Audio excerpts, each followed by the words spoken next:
to know what are the three primal forces of entrepreneurs? Well, we're going to find out today thanks to my guest, Declan Dunn, coming to us all the way from Chico, California. Declan, thank you so much for being on the show today. Always fun to join you, Krizia.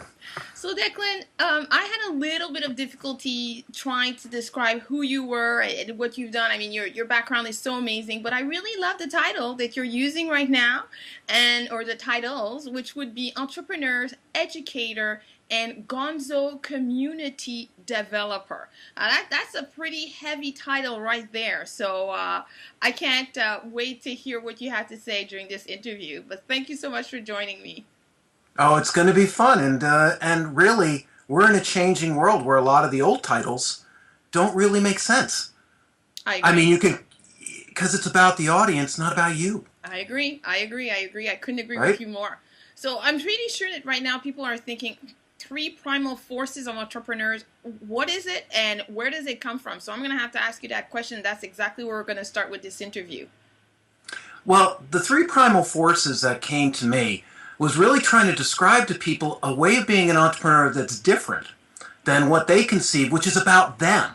Like in the old days, and I'm not exactly young, so I'm not trying to act like all cutting edge here. I had to unlearn what I learned for 25 years as an entrepreneur, Okay. which was, back then when I began, I had to sit in a room alone. All we had was TV, magazines, eventually email, but still, you weren't connected to the audience, and you had to interrupt them to get them to do something. Good point. So what's really interesting when you start hearing people talk about, and what I mean by the audience is what people call social media, tribes, it's really about the audience now being in control. Just like one great example I use is like TiVo on your TV, right?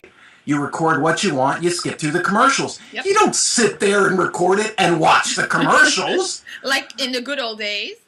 Right. And the audience is not only primal, but to me it's like as a marketer and as a strategist, I look at things as I am an anthropologist going into a brand new world, like visiting a new country you've never seen. And the coolest part is that you get that juice, right? Like everything is new. You'll notice things that they don't even notice. And I apply that to business because what I mean is looking at very core the problem your audience has, not the solution you're offering. Okay, and the coolest thing is we all are in love with our solution. We're passionate about it, but they're not. And you know what? They don't even know what the problem is. So if you say you do, that's one big ego check. Your job is to figure out during your business, you may have an idea, nothing wrong with that. But if you don't evolve, I see people getting, well, this is the problem I solve. I go, did you ask the audience? Nope. They go, well, no one's responding. I said, you just asked them. It's not their problem. And it's tricky because they're not, I mean, we don't wake up going, oh, I know exactly what my problem is today and I will have a specific solution. I wish that were the world. I think most of us do. Right? And there's a humility. That's why when I talk about the primal force of an entrepreneur, is that it's in the audience, not you. Okay. Well, and that's the new model of doing research and then letting you think of yourself as a scientist, do a test. I don't mean big marketing A/B stuff. That's down the road. Do they even get what you're talking about, and are you connected to their problem? And have you listened? And you know what? This is what people don't like to hear. It takes a little time. Well, we live in a society where, things are supposed to happen magically overnight. So I'm pretty sure that people don't like to hear the fact that it'll take a little bit of time. But they don't. Yeah. That's the illusion. Drop it. Because it's so freeing, Krizia. This is like talking about being free. You're stuck in a box in a prison when you live that way because you're living lottery tickets. And everyone I've seen, everyone who's successful will talk to you about the first 4 or 5 years they spend. I know people making millions, billions of dollars, and they'll always remember you never even heard about them for 4 or 5 years because that's life. And if you can't make it through those 4 or 5 years, or you only give yourself that short term, this is not like reality TV, which, by the way, is scripted. Yeah, it's not real. This is really reality, and it's so important because what happens is all the people I know doing this are so happy They wake up every day wanting to go to what they do. They don't consider it work, because the people consider it work have the expectation, is what I'm saying as an entrepreneur, that if I do this, then I'll get this. Wipe that away.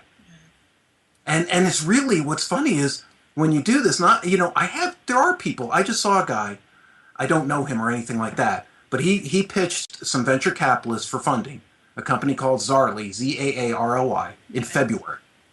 By 3 or 4 months later, because he had done exactly what I'm saying, I don't know him, okay? I'm just inspired by him. Okay. But what he did that was so amazing was within 4 or 5 months, he was able to create revenue because he found and researched, because he asked for the money after he'd spent about 8 to 12 months, like an anthropologist, going out in the field, studying, finding the market. And here's the clue. If you don't have competition, go to a market with some, because you don't have a market.